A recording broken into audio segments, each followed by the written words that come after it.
Oke, saat ini saya bersama dengan Gabriel Sofia dan juga Anissa Widyarni, dua pemain Indonesia yang memperkuat timnas putri Indonesia di SEA Games kemarin di Manila tahun 2019. Gaby, Awi, gimana kabarnya? Baik, Baik. alhamdulillah. Oke. Kakak, gimana kabarnya? Satu-satu dulu. Gaby sama Awi lagi posisi di mana nih? Saya di rumah. Di Surabaya ya? Di Surabaya, di Iya, rumah. aku juga di Surabaya aja. Tapi kalau Awi rumahnya memang di Surabaya atau? Enggak, keluargaku tinggal di BSD, di Tangerang. Oh, di Tangerang ya. Sekarang di Iya. Surabaya. Kesibukan belakangan ngapain aja nih? Terutama di masa-masa pandemi kayak gini. Siapa mau jawab nih, Kak? Gaby dulu lah. Gaby dulu deh. Latihan aja. Maksudnya ya latihan dengan kemarin-kemarin kan nggak boleh rame-rame, jadi kayak latihan sendiri-sendiri dengan jadwalnya Fever, dipisah-pisah sempat gitu. Ya itu aja, di rumah gitu aja. Nah kalau Awi ini kelihatannya baru selesai latihan ya? Iya kan kita ada latihan juga Fever. Terus sambil nyelesain tesis. Oh oke. Masih kuliah di mana? Ubaya? Di UNER aku, lagi S2. Oh, waduh, S2 lagi. Mengikuti jejak Kak Gabriel. Maksudnya Berarti memang ada dampak positif ya ikutan timnas ini ya. Secara akademi tetap dijaga gitu. Betul. Oke, kita ngobrol-ngobrol dikit mengenai timnas putri ya, terutama basket cewek di Indonesia ini kan. Ini acara telekomentator begitu banyak udah mewawancarai para pemain IBL, pemain timnas putra.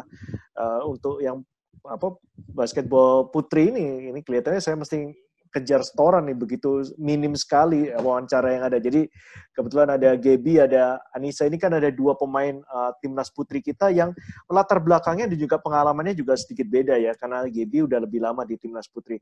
Gaby, mungkin dari Gaby dulu. Dari timnas yang SEA Games 2019 terakhir yang kemarin itu, kira-kira ada hal apa yang mungkin menarik bisa disampaikan mengenai masalah pencapaian prestasi dan juga pengalamannya di Manila kemarin? Mungkin yang paling kelihatan bahwa kita sudah regenerasi ya hitungannya ya. Maksudnya udah angkatannya saya ibarat itu udah habis. Maksudnya masih ada, tapi udah mix dengan yang baru-baru. Dan kita masih bisa tetap compete, bisa tetap bersaing kan, itu berarti kita nggak putus gitu, berarti junior-juniornya tetap naik, yang di atas juga maksudnya tetap bertahan, gimana caranya kita bantu adik-adiknya biar mencapai prestasi sama-sama tujuannya itu. Tantangan utama apa yang terjadi selama perjuangan dari timnas putri di SEA Games 2019 kemarin? Secara tim apa secara pribadi? Secara tim. Kalau secara tim, ya Coach Lori kan, pelatihnya asing.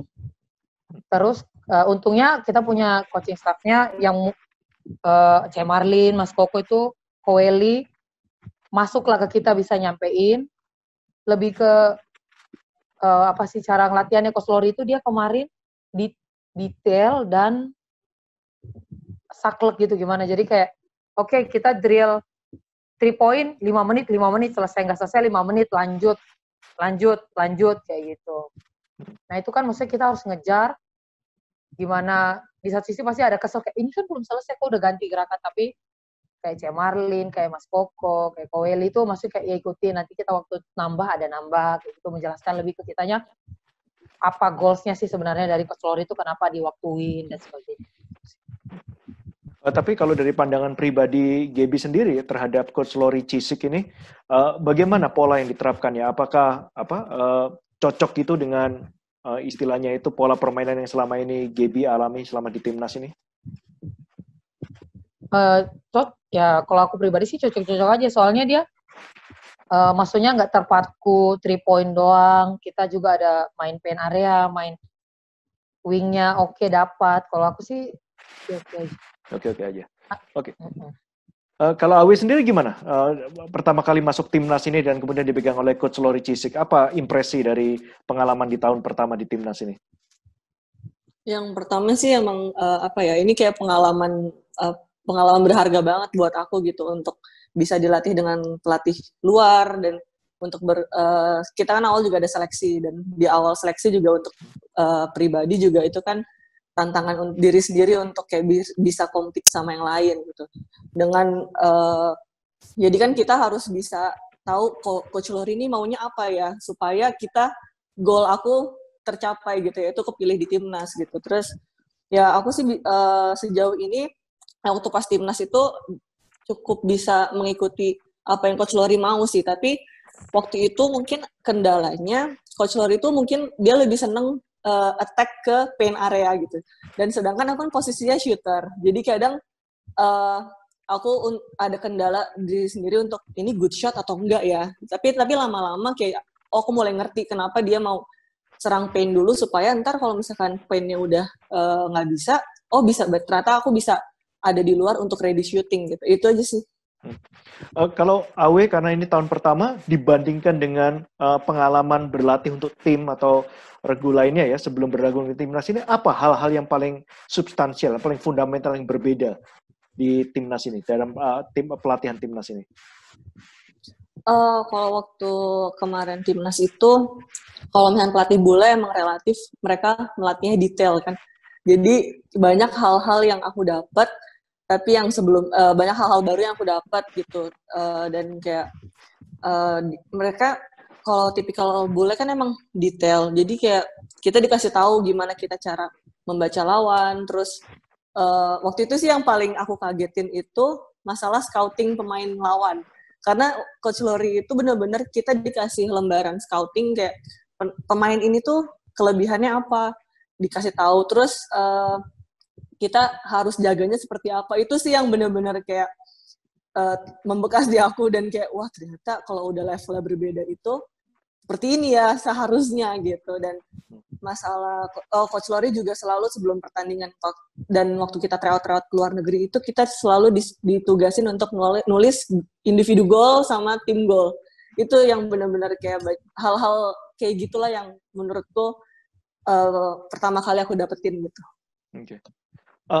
Gaby kan ini bukan timnas pertama buat Gaby ya. Menurut catatan dari sejarah yang saya miliki mengenai timnas putri Indonesia, tahun 2015 Indonesia sempat meraih medali perak di SEA Games. Dan di 2019 ini Indonesia meraih perunggu. Kira-kira apa yang menjadi tantangan sehingga target umpamanya perak atau emas itu terlepas di Manila kemarin? Apa ya? Kalau saya pribadi sih, saya sempat ngomong ke Cia Marlin, pertandingan pertama itu bisa dibilang saya over excited kali ya. Maksudnya kan saya paling tua sih sekarang. Terus nanggung beban iya, semangat iya, yakin iya, yang akhirnya jadi kayak pengen nunjukin, malah keluarnya malah jelek gitu. Kalau saya menilai diri saya sendiri ya, tapi terlepas mungkin ya kita lawan pertama apa sih, Filipina tuan rumah. Ya tuan rumah, padahal kita padahal kita bisa bersaing dengan catatan lagi, maksudnya Filipina itu 2015, 2017 mereka selalu kalah dari kita, jadi mereka lebih semangat gitu, terus kita ya makanya itu saya terlalu excited, mungkin juga sedikit ngeremehin kali juga mungkin atau gimana, jadinya ya itu sih. Kalau dari Awi sendiri, pandangan pertama memperkuat Indonesia di Filipina, dari pengalaman Awi sendiri apa sih yang kondisi apa yang menyebabkan Indonesia pada saat itu mungkin sedikit ini ya struggling ya, kalau dilihat dari para fans ini, struggling untuk bisa berkembang pola permainannya waktu di Manila itu? Sebenarnya kita tuh di pertandingan di SEA Games itu hampir quarter 1, quarter 2, sama quarter 3 tuh kita bisa unggul. Kita selalu di quarter 4 sih.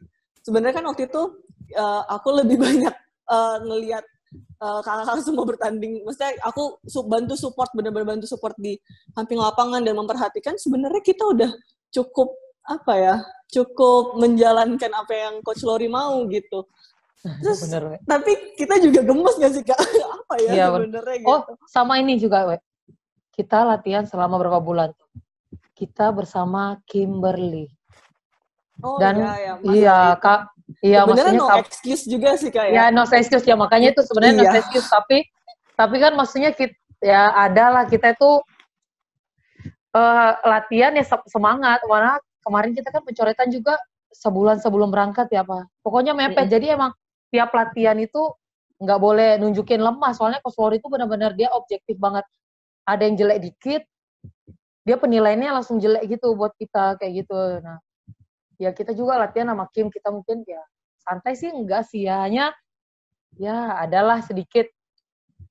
Iya sebenarnya apa ya, kan emang dari beberapa tim kecuali Malaysia yang nggak ada naturalisasinya, dan kebetulan tuh yang emang naikin momennya itu pemain naturalisasinya si Filipina dan Thailand gitu. Iya benar. Waktu itu, dan ya emang momentumnya di mereka gitu. Sebenarnya kalau misalkan semuanya nggak ada naturalisasi mungkin kita bisa gitu. Atau balik lagi no excuse sih. Atau sisi sebaliknya bisa dikatakan juga seandainya pemain naturalisasi itu bisa memperkuat Indonesia, hasilnya tentu lebih baik daripada perunggu, begitu kan? Iya, betul. Ya, betul. Betul sekali itu kalau gitu. Ya, kalau itu bukan excuse lagi. Itu langsung auto win. Oke, sekarang mau tanya nih, mengenai pertandingan timnas terakhir yang dilakukan oleh timnas putri kita itu adalah SEA Games kemarin 2019. Iya. Setelah SEA Games itu hingga hari ini timnas putri masih belum istilahnya itu melakukan kayak latihan bersama atau malah pergi pertandingan, belum ada sama sekali ya? Belum ada sih. Apalagi kayak COVID gini, klub aja di sini masih belum ada latihan kayaknya kecuali kita ya Kak. Ya. Sahabat sama sahabat. Oh iya sahabat. Ini mungkin pertanyaan buat Gaby sebagai pemain yang mungkin kalau kata-kata Gaby tadi tua itu rasanya terlalu terlalu kasar ya menurut saya. Pemain veteran Gaby, lebih veteran. Aduh, lebih jahat. Veteran lagi lebih jahat itu katanya. Enggak dong, veteran kan lebih cuma masalah pengalaman aja, bukan masalah usia. Iya. Oh, siap. Oke, enggak. Gaby dengan pengalaman banyak ini kan sudah melihat nih bagaimana istilahnya perjuangan timnas dalam pembentukan tim, melewati masa seleksi, latihan, kemudian dikirim ke turnamen atau kejuaraan dan satu hal yang lain gitu. Kira-kira dari pola yang selama ini diterapkan selama bertahun-tahun GB memperkuat timnas ini, ada nggak sih hal yang bisa diperbaiki sehingga timnas putri kita ini bisa menjadi semakin kuat?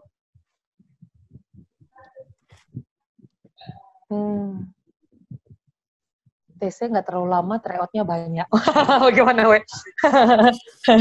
TC nggak lama, tapi tryout-nya banyak. Kayaknya itu lebih seru. Enggak sih. Kenapa alasannya begitu? Kenapa TC-nya nggak perlu lama, tapi tryout-nya yang banyak? Itu hal yang sangat interesting sekali. Kenapa? Menurut dari pengalaman Gaby apa? Kenapa tryout justru jauh lebih penting daripada TC?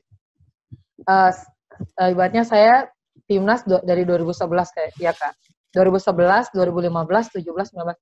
Itu kita TC lama, maksudnya ngerasain ada yang TC lama banget, TC sebentar, TC ya tengah-tengah lah, nggak terlalu lama. Itu kan kita latihan doang aja juga tuh bosan. Maksudnya ya sebenarnya nggak boleh, kembali lagi kata Awe, bukan excuse sih, tapi untuk sebenarnya kata kayak mungkin gampangannya kayak Kak Augie itu waktu 2015. Kita tiap sebulan pindah kota, jadi nggak jenuh gitu. Lebih-lebih kayak, kan kalau harapannya kalau kita pindah kota ada sparring partner lain lagi, di kota lain sparring partner lain lagi. Jadi lebih benar-benar chemistry-nya dapat, persaingannya dapat sih gitu. Soalnya kalau saya sendiri mestinya TC lama udah pernah ngerasain, banyak yang dikorbanin. Terus rata-rata kan kita, kalau timnas cewek itu rata-rata kan semua masih sekolah kayak gitu. Terus tahu sendiri kalau kita ada kuliah, terus harus milih basket, setengah-setengah juga, latihan nggak fokus, kuliah juga nggak fokus. Nah kalau paling nggak dengan ada pengalihan, pamannya pindah-pindah kota, atau tryout-nya ikut pertandingan banyak, paling nggak kita kayak, oh iya ya, kok kemarin ini jelek di sini ya. Jadi ada, oke, sebulan lagi ada yang perlu ditunjukin nih, walaupun motivasinya salah ya kok ya. Kak? Ya tapi lebih kayak gitu sih kayaknya. Maksud saya mungkin dari kata-kata Gaby ini bisa ini juga ya, menimbulkan pertanyaan baru lagi gitu. Apakah perlu timnas putri ini melakukan seleksi tiap tahun umpamanya gitu? Ataukah mungkin lebih baik umpamanya ini udah ada timnas dari SEA Games 2019 kan, kita pertahanin aja nih. Tapi nanti kita adu lagi dengan seperti tadi Gaby katakan tryout. Siapa yang nggak perform, oke, diganti sama pemain muda lainnya, pemain kayak gitulah. Atau karena saya ada kita melihat mengaca dari beberapa tim di regional kita ya, seperti Malaysia umpamanya, kita bisa lihat bahwa mereka memiliki sistem kayak gitu ya, timnasnya ya itu aja gitu. Kecuali mungkin ada cedera atau keluar atau mungkin tidak perform, baru kemudian diganti pemain baru. Tapi setidaknya core kekuatan intinya tetap itu aja. Menurut Gaby gimana kalau umpamanya sistem gitu diimplementasi di timnas kita? Nah kalau mau sistemnya gitu, kan berarti harus pelatihnya sama. Nah kalau pelatihnya ibaratnya kalau ganti-ganti kan ya ibaratnya dia kayak nanti dia bisa jadi menyalahkan, loh lu cuma punya pemain ini doang. Kalau dengan seleksi kan dia merasa lebih fair. Maksudnya dia kayak oke, ternyata Indonesia cuma punya ini loh pemainnya. Lebih banyak opsi dibanding kalau dia cuma dikasih 15 nama. Kalau 20 nama kan dia punya pilihan lagi 5. Kecuali kalau kita memang mau pertahanin kepelatihannya, ya mungkin bisa aja kayak gitu, jalan terus, ada yang nggak perform ganti ya kayak gitu. Kayak Malaysia kan, kayak Malaysia dia gitu. Kalau menurut Gaby sendiri dengan tiap kali event, tiap kali turnamen ganti kepelatihan itu, apakah ada dampak yang mungkin kurang kondusif bagi perkembangan timnas putri kita? Enggak juga sih sebenarnya. Maksudnya enggak, kalau saya sih enggak masalah sih sebenarnya. Karena kan maksud saya apakah pemain sedikit ini ya, mungkin ada bagi beberapa pemain, tidak semua pemain tapi berat ya jadinya. Enggak tanya ngomong santai. Aduh.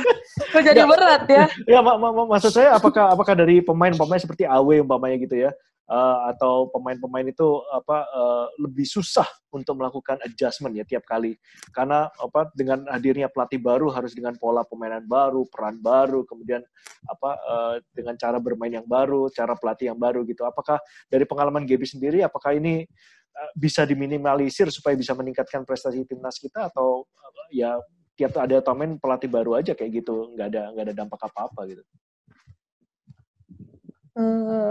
Itu kembali ke pribadi anaknya sih ya. Kalau saya pribadi sih kan, kita nggak bisa milih pelatih, kita tinggal kalau mau main ya ikutin cara main pelatih kan. Kan pelatih selalu ngomong, kalau menang pemain disanjung, kalau kalah biar pelatih aja yang kena imbasnya gitu ibarat. Ya mau ngomong kan kita ikutin aja maunya pelatih, kalau toh kalah kan dia aja yang ibaratnya dibully atau di apa. Ya kalau mau mempertahanin ego, mau main alanya kita ya risikonya kamu nggak masuk timnas, ibaratnya sesimpel itu sih kok. Oke. Ini kalian harus menjawab dalam waktu yang bersamaan ya, sehingga ini cuma ini aja, pertanyaan aja. Dari kompetisi regional di Asia Tenggara, dalam konteks kompetisi ya antara timnas basket putri di Asia Tenggara ini, musuh paling berat untuk bisa istilah tim yang paling kuat untuk timnas putri di Asia Tenggara itu siapa? 1, 2, 3. Thailand. Filipina. Oke, berarti ada dua perbedaan di sini. Mungkin bisa dikasih gambaran sedikit ya. Kenapa tadi Gaby menjawab Thailand, kenapa Awe menjawab Filipina? Bagaimana sih posisi Indonesia saat ini, timnas putri per hari ini, di tengah kancah persaingan antara timnas basket putri di Asia Tenggara ini? Letak posisi kita itu gimana? Letaknya ya di nomor 2 di bawah Thailand atau di bawah Filipina ya, gimana we? Benar kan? Proses untuk yang jadi yang pertama. Yang pertama, iya, bener tuh. Oke. Tapi buat Gaby, buat Awe, kalau melihat dari pengalaman di SEA Games kemarin, secara individual, pemain-pemain lokal kita dibandingkan dengan pemain-pemain lokal dari timnas lainnya, apakah kita berada di istilahnya di papan atas? Kita bisa bersaing istilahnya melawan Thailand sama Filipina, nggak ada masalah sebenarnya? Sangat bisa. Iya nggak sih, Kak? Iya, benar bisa. Sangat bisa sih. Oke. Jadi kita berharap ya, kita melihat bahwa timnas putri ini kan di satu sisi terlihat memiliki banyak sekali potensi, terutama dengan yang Awi tadi katakan ya, banyak sekali pemain-pemain baru yang secara fisik, secara skill terlihat lebih matang di usianya ya, dibandingkan dengan tahun-tahun sebelumnya gitu. Kita berharap sih mungkin ada pencapaian hasil yang lebih lagi dibandingkan mungkin kalau umpamanya tahun 2015 Gaby dan teman-temannya bisa mencapai medali perak ya setelah 25 tahun menunggu Gaby ya.